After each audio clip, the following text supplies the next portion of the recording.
दोस्तों, प्यार के बिछड़ जाने के बाद इंसान कैसे कोशिश करता है उसके एहसासों को अपने अंदर जिंदा रखने की। इन्हीं एहसासों को दिखाने के लिए आपके लिए लेकर आए हैं एक Japanese love story, love letter. पर उससे पहले चैनल को लाइक, शेयर एंड सब्सक्राइब करें।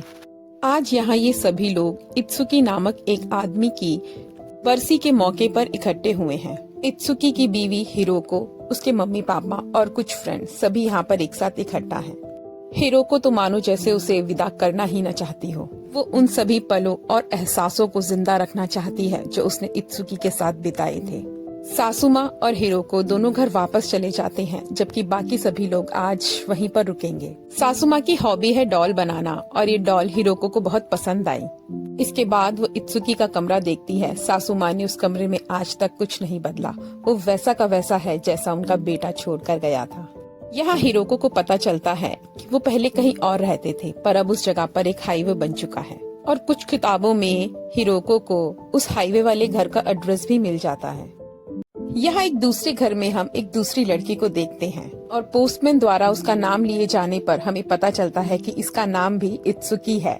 इत्सुकी को एक हिरोको नाम की लड़की का लेटर आया है जिसमें वो उसकी हालचाल के बारे में पूछ रही है। इत्सुकी अपने घर में सभी से हिरोको के बारे में पूछती है, पर कोई कुछ नहीं बताता। तब मजाक मजाक में इत्सुकी भी हिरोको को लेटर का रिप्लाई करती है और लिखती है, मैं लगभग ठीक हूँ, पर थोड़ा सा खांसी जुकाम हो रखा है, मुझे सर्दी लगी हुई है, और लेटर को पोस्ट कर देती है। यहाँ इस लड़की इत्सुकी की माँ उसे फोर्स कर रही है डॉक्टर के पास दवाई लाने के लिए, जिसमें वो घर की दवाई खाकर ही काम चलाती है। पर माँ को उसकी आदत पसंद नहीं। वो कहती है तुम्हारी तबीयत ज्यादा खराब है, क्योंकि उसके पापा की जान भी निमोनिया की वजह से चली गई थी, इसलिए उन्हें सर्दी हो जाने से बहुत डर लगता है। यह रात को इत्सुकी सोच रही है कि आखिर वो लेटर लिखा किसने था।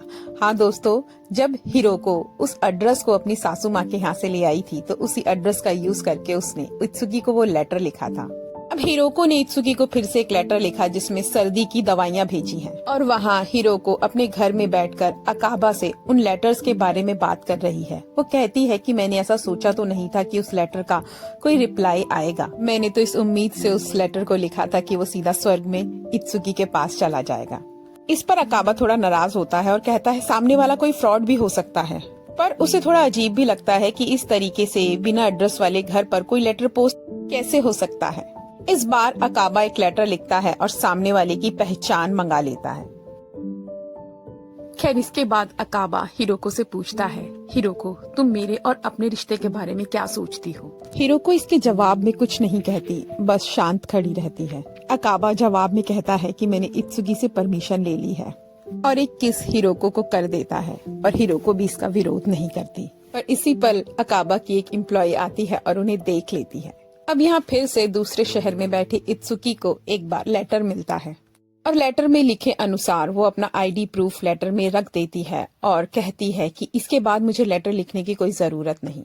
अब जब ये लेटर हिरोको के पास पहुँचता है तो वो अकाबा के पास इसे लेकर जाती है और दोनों को पता चलता है कि ये तो एक लड़की है। पर हिरोको नाराज भी है अकाबा से, क्योंकि आईडी प्रूफ मंगाने की वजह से वो लड़की इत्सुकी नाराज हो चुकी है और ये लेटर लिखना हिरोको को खासा पसंद आ रहा था।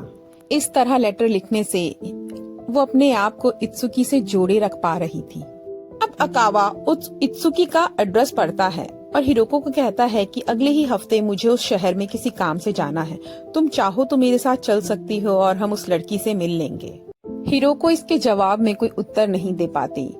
उसके मन की स्थिति को समझते हुए अकाबा कहता है, मेरी तुमसे कहने की ये कभी हिम्मत नहीं हुई, पर मैं तुम्हें तुम्हारी शादी होने से पहले से पसंद करता हूँ। मुझे वो दिन भी बहुत अच्छे तरीके से याद है जब तुम इसी जगह पर बैठी हुई थी और इत्सुकी तुम्हें प्रपोज कर रहा था। मैं बस दूर से खड़ा तुम्हें देखता रह गया और मन में बस एक काश दबा लिया। अगर उस समय मैंने तुम्हें पहले प्रपोज कर दिया होता तो आज कहानी कुछ और होती।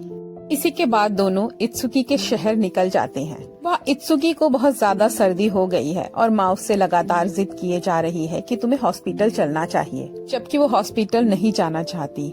पर खैर, इनका घर बहुत पुराना हो गया है और बर्फबारी बढ़ेगी तो छत के गिरने की संभावना है, इसलिए इन्हें घर बदलना होगा। नया घर देखने के लिए दोनों माँ बेटी घर से निकल पड़ती हैं, जबकि दादाजी इस घर को छोड़ना नहीं चाहते। उनके अनुसार इस घर में उनके बेटे की यादें बसती हैं। पर खैर माँ घर दिखाने के बहाने से इत्सुकी को बाहर ले आई है और हॉस्पिटल लेकर जा रही है। यहाँ अकाबा और हिरोको आखिरकार इत्सुकी का घर ढूंढते ढूंढते पहुँच ही जाते हैं। दादाजी द्वारा पूछे जाने पर उन्हें पता चलता है कि इत्सुकी यहीं पर रहती है। वो उनसे कहते हैं क्या हम घर में थोड़ी देर बैठ सकते हैं, पर दादाजी इनकार कर देते हैं और दोनों बाहर ही इत्सुकी का इंतजार करने लगते हैं। पर जब बहुत देर तक इत्सुकी वापस नहीं आती तो हिरोको यहीं पर एक लेटर इत्सुकी के लिए लिख देती है, जिसमें वो लिख देती है कि वो इत्सुकी से मिलने के लिए आई थी। साथ में ये भी बताती है कि इत्सुकी सूजी मेरे हस्बैंड थे, मैंने वो लेटर उन्हीं को लिखा था और शायद गलती से तुम तक चला गया और तब मेरे मन में इच्छा जागी तुमसे मिलने की। अब हम दोनों साथ नहीं हैं, पर वो लेटर में ये नहीं बताती कि इत्सुकी अब इस दुनिया में नहीं है। और जब हमारी लड़की इत्सुकी उस लेटर को पढ़ती है तो सबसे पहले तो पिछली बार लिखे लेटर के कठोर व्यवहार के लिए माफी मांगती है और फिर उसे याद आता है कि जब वो हाई स्कूल में थी तो उसकी क्लास में एक लड़का था, उसका नाम भी इत्सुकी सूजी था। हो सकता है मैं जिसे सोच रही हूँ ये वही इत्सुकी सूजी हो। और एक बार फिर से उस लेटर को पोस्ट कर देती है, पर इस बार दूर से हिरोको ने इस इत्सुकी को देख लिया और देखते ही पाया कि इस इत्सुकी की शक्ल बिल्कुल मुझसे यानी कि हिरोको से मिलती है, पर सामने खड़ी इत्सुकी हिरोको को पहचान न पाई। यहाँ इत्सुकी और उसकी माँ अपने नए फ्लैट को रहने के लिए तैयार करवा रही हैं। दादाजी तो नाराज हैं, जिस पर माँ पूछती है क्या आप इस घर में नहीं रहना चाहते, तो दादाजी कहते हैं क्या मेरे मना करने से तुम इस घर में नहीं रहोगी। और सामने से उसकी माँ बस शांत हो जाती है। यहाँ घर पर आकर हिरोको अपनी सासू माँ को इत्सुकी के हाई स्कूल की एक फोटो दिखाती है, जिसमें वो उसे लड़की इत्सुकी सूजी की फोटो भी दिखाती है। बताती है कि इस लड़की की शक्ल बिल्कुल मुझसे मिलती है, जिस पर सासू माँ कहती है तो क्या हुआ, तो हिरोको कहती है नहीं माँ फर्क पड़ता है। आपके बेटे ने जब मुझे पहली बार देखा तो उन्होंने कहा मुझे तुम्हें देखते ही प्यार हो गया। शायद वो इस लड़की को प्यार करते थे और यही कारण था कि वो मेरी जिंदगी में आए। जिस पर सासू माँ मुस्कुराती हैं और कहती हैं देखो मेरा बेटा कितना खुशकिस्मत था, आज भी मेरी बहू उसके मरने के बाद भी किसी और लड़की के बारे में सोचकर उसे जलती है। मैं समझ सकती हूँ तुम उससे कितना प्यार करती हो। तुम दिल छोटा नहीं करो, तुम उसकी जिंदगी में बहुत मूल्यवान थी, तुम्हारी वो जगह कभी कोई नहीं छीन सकता। हिरोको ने इस बार चिट्ठी में इत्सुकी से जानना चाहा कि वो लड़का इत्सुकी जो तुम्हारी क्लास में पढ़ता था, तुम मुझे उसके बारे में बताओ, वो कैसा था, क्या वो तुम्हें पसंद था। जिस पर जवाब में इत्सुकी लिखती है हम दोनों के बीच में ऐसा कुछ नहीं था। हाँ, हमारा नाम एक हो जाने की वजह से कभी कभार कुछ प्रॉब्लम्स हो जाया करती थी और क्लास के लड़के और लड़कियां भी हमें चिढ़ाया करते थे, पर हम दोनों जानते हैं कि हमारे बीच में कभी कुछ ऐसा रहा नहीं। हम दोनों को मानो आदत हो गई थी क्लास के बच्चों की ऐसी बातों को सुनने की। हमारे स्कूल में अक्सर हर चीज को लेकर इलेक्शन हुआ करते थे। उसी दौरान हम दोनों का ही नाम लाइब्रेरियन के लिए सजेस्ट किया गया, जबकि हम दोनों चाहते नहीं थे। और ये सब देखकर एक लड़का मुझे चिढ़ाने लगा, जिस पर तुम्हारे हस्बैंड इत्सुकी ने उसकी बहुत पिटाई की। और इस सब के बावजूद भी, बहुत ज्यादा विरोध करने के बाद भी हम दोनों को लाइब्रेरियन बना दिया गया। उस समय मैंने नोटिस किया इत्सुकी की एक बड़ी ही अजीब आदत थी। वो लाइब्रेरी की लगभग हर किताब पर अपना नाम लिख दिया करता था। मैंने उससे कारण भी पूछा ऐसा करने का, जिस पर उसने जवाब दिया ये सब वो किताबें हैं जिन्हें लगभग लोग नहीं पढ़ते। मैं ऐसी हर किताब पर अपना नाम लिख देना चाहता हूँ। मुझे अजीब तो लगा, पर फिर सोचा खैर उसकी अपनी मर्जी। फिर एक बार नाम एक होने की वजह से हम दोनों के टेस्ट पेपर आपस में बदल गए। इत्सुकी उस दिन स्कूल नहीं आया था। मैंने उसको मैसेज भिजवाया और लगभग शाम तक उसका इंतजार किया पेपर एक्सचेंज करने के लिए। और वहाँ पर मेरी सहेली सनय आई, जो अपने दिल के टूटे जाने पर खासी दुखी थी। और अपने दिल का हाल बताते बताते उसने मुझसे पूछा क्या तुम इत्सुकी को चाहती हो, जिस पर मैंने उसे कुछ जवाब नहीं दिया। पर खैर आखिरकार लगभग शाम ढल जाने के बाद इत्सुकी वहाँ पर आया। रोशनी न होने की वजह से उसे पेपर दिखाई नहीं दे रहा था। तब मैंने साइकिल की लाइट जलाई और उसने बहुत समय लगाया पेपर को देखने में और लगे हाथों अपने पेपर में करेक्शंस भी कर लिए। और हमारी लड़की इत्सुकी को फाइनली वो आंसर शीट भी मिल जाती है जो इत्सुकी की थी और जिसे वो हिरोको को भेज देती है। दूसरी तरफ से हिरोको इत्सुकी से पूछ रही है कि मेरे पति इत्सुकी को कैसी लड़कियां पसंद थी, जिस पर इत्सुकी जवाब देती है इसकी जानकारी तो मुझे नहीं है, पर मेरी क्लास की सियान ने एक बार जब मुझसे पूछा था कि क्या मुझे इत्सुकी पसंद है तो मैंने तो इनकार कर दिया, जिस पर सियान ने मुझे बोला तो फिर ठीक है, मुझे वो बहुत पसंद है और तुम मेरी मदद करोगी इत्सुकी को पाने में। तब मैंने उसकी मदद करने का वादा किया था और मैं बहाने से सियान को लाइब्रेरी में ले आई और उसे इत्सुकी के सामने खड़ा कर दिया और अपनी सीट पर जाकर बैठ गई। और थोड़ी देर बाद देखा कि इत्सुकी तो उस कमरे से बाहर निकल आया है और जब मैंने अंदर जाकर सियान को देखा तो पाया एक बार फिर से सियान का दिल टूट गया। हाँ, इत्सुकी ने उसे इनकार कर दिया था। हम दोनों लगभग एक ही रास्ते से अपने घर साइकिल पर जाया करते थे और वो अक्सर मेरे साथ शैतानियां करता था और एक बार चलती साइकिल पे उसने मेरे सर के ऊपर लिफाफा लगा दिया और मेरा एक्सीडेंट होते होते बचा। यहाँ अकाबा की एम्प्लॉय हिरोको से मिलने आई है और कह रही है, मैम मुझे पता है अकाबा सर आपको बहुत प्यार करते हैं। मुझे अकाबा सर बहुत पसंद थे, पर जब मैं उन्हें आपके साथ देखती हूँ तो मैं पाती हूँ कि आप दोनों ही हैं जिन्हें एक होना चाहिए। अकाबा हिरोको को एक पहाड़ पर लाया है और बता रहा है, हिरोको ये वही पहाड़ है जहाँ से एक्सीडेंट होने पर इत्सुकी की मौत हुई थी। इत्सुकी लेटर में बता रही है कि एक बार इत्सुकी की साइकिल से एक्सीडेंट हो गया था और ये बात बताते हुए हमारे क्लास टीचर को पहली बार ये पता चला कि क्लास में 2 इत्सुकी हैं और दूसरी मैं हूँ जो एक लड़की है। और कुछ दिनों बाद हमारे स्कूल में रेस कंपटीशन था जिसकी तैयारी इत्सुकी कर रहा था और अब एक्सीडेंट की वजह से उसे रेस में भाग नहीं लेना था, पर न जाने उसे क्या हुआ, वो चलती रेस में शामिल हो गया और इतनी तेज भागा परंतु फिर भी अंत में गिर गया और रेस को जीत न पाया। हिरोको ने उस दौड़ के मैदान की फोटो इत्सुकी से मंगाई है जिस पर इत्सुकी अपने स्कूल गई वापस और रास्ते में उसे स्कूल टाइम की एक फ्रेंड मिल गई। दोनों मिलकर अपने स्कूल जाती हैं।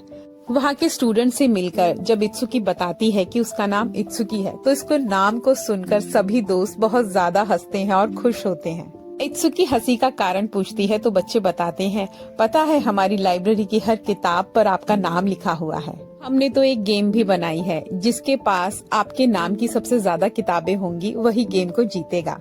इत्सुकी हंसती है और कहती है, वो मेरा नाम नहीं है, मेरी क्लास में एक लड़का था इत्सुकी, ये उसी का नाम है। वो अपना नाम अक्सर किताबों पर लिखा करता था। अब वापस लौटते वक्त इत्सुकी की सहेली बता रही है कि तुम्हें पता नहीं कि वो जो लड़का इत्सुकी था वो तो 2 साल पहले ही मर चुका है। और ये बात सुनकर ये इत्सुकी हैरान रह जाती है कि इतनी चिट्ठियां लिखी पर उसे ये सच नहीं पता चला।